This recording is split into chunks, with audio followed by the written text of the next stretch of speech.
The general theme for property markets around Australia is recovery, with many cities and regional markets mounting significant revivals in their markets as the year has evolved.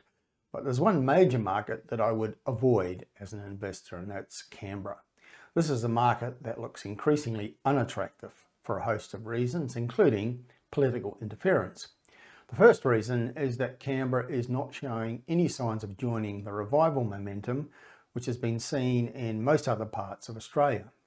While cities like Melbourne, Sydney, Brisbane and many state regional markets are seeing their sales activity and prices rising, Canberra is not experiencing any of that uplift. Its market seems to be stuck in neutral, with sales activity decidedly lukewarm and prices showing no signs of uplift.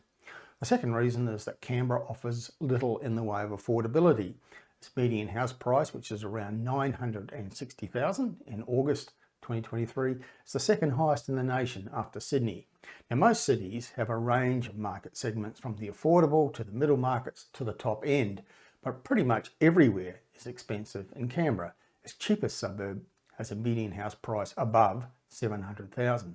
The third reason is that its rental market is not performing.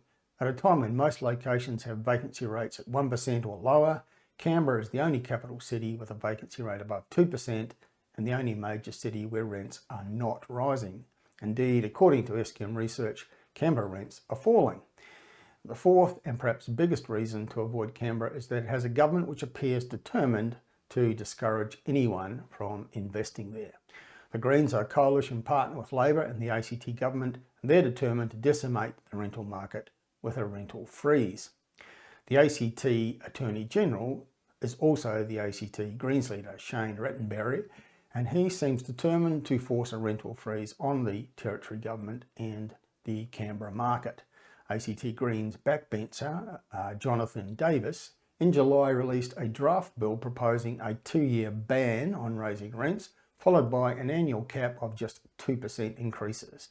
And this would be a disaster for property markets across Canberra because it would force many investor owners to sell, and the Canberra vacancy rate would end up close to zero. A rental freeze is no use to a prospective tenant who can't find anywhere to rent at any price.